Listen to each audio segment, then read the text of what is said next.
Juga berbincang dengan ayahanda almarhum Joshua Huta Barat. Kami diberikan waktu untuk wawancara beliau, perasaan pengalaman beliau, juga hal-hal yang membuat miris juga. Banyak hal, misalnya seorang pendeta yang sangat terkenal membuat narasi yang salah begitu. Dari keluarga yang boleh dibilang yang kurang mampu. Dalam hal kasus anak kita almarhum Joshua, kami dari awal kalau dinilai dari perekonomian tidak akan mampu membayar kontrak dengan seorang pengacara, apalagi pengacara kelas Jakarta.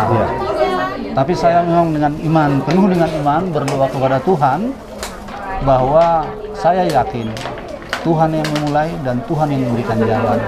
Memang di Jambi pada saat itu pernah saya diwawancarai salah satu media, sampai dibilang media sama saya, Pak Huta Barat, apakah tidak mengusut perkara kematian anak Bapak ini ataupun mencari seorang pengacara.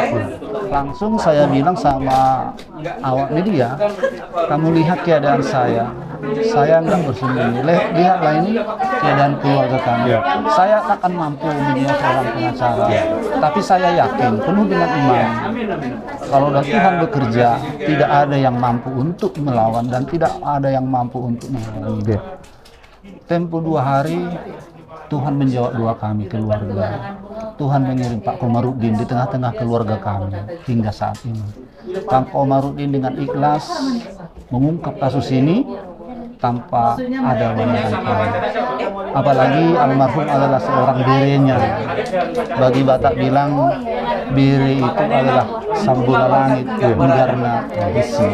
Jadi dengan penuh kasih, semua tim ada 3 orang marga Simanjuntak, Hukum Salam Pak, komplit sisana semua Mardau Stung Utaburu, dan nasional lah pengacara kita. Tidak ada yang kami bayar itu. Inilah yang saya dijawab Tuhan doa kami untuk mendampingi kami hingga saat ini boleh menjalani persidangan. Memang ini adalah keajaiban bagi keluarga kami. Sungguh keajaiban. Tentu ini sudah menjadi jalan hidup dari ananda Joshua Huta Barat.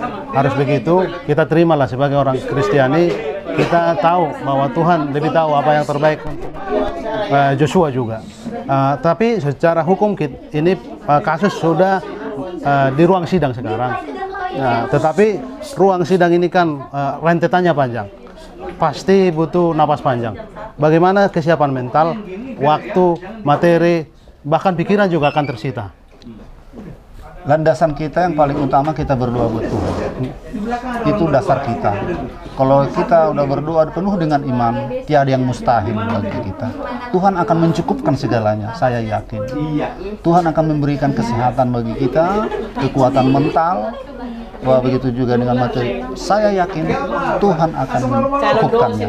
Memang segala sesuatu yang diberikan Tuhan bagi umatnya di luar pemikiran manusia. Itulah namanya keajaiban. Seperti tadi pertama saya bilang, saya tidak menduga dikirim Tuhan tim Pak Komarudin menjadi tim lawyer kami. Ini suatu keajaiban.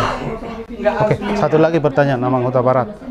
Tentu tadi mental, kesiapan semua sudah dipikirkan, itu memang harus dikawal ini perkara.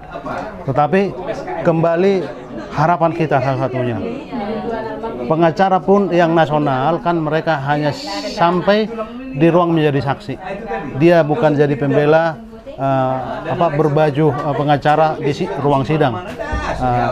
Justru yang kita harapkan sekarang jaksa penuntut dan hakim yang nanti memutus perkara ini. Kira-kira apa doa harapan Pak Huta Barat untuk perkara ini? Mari kita berdoa secara khusus, kita orang Batak ya. Kita bawakan dalam doa tim pengacara kita, para jaksa, begitu juga hakim, agar Tuhan memberikan roh hikmat bijaksana kepada jaksa, terlebih kepada Pak Hakim yang menyidangkan perkara ini, agar Pak Hakim boleh mengadili seadil-adilnya seturut dengan kehendak Tuhan. Tidak boleh dengan kehendak kita, harus kehendak Tuhan. Apapun yang di hidup kita ini harus semuanya kehendak Tuhan. Oke, terima kasih Amang Huta Barat. Demikian sahabat Suara Tepian bincang-bincang kami dengan Bapak Huta Barat, ayahanda dari almarhum Joshua Huta Barat. Mengawal perkara ini, kita tahu perkara ini tidak mudah. Ada rentetan yang berulang-ulang, berkali-kali, bahkan puluhan kali nanti sidang ini. Kita berharap pengadilan memutus perkara ini dengan adil. Begitu. Amin. Horas.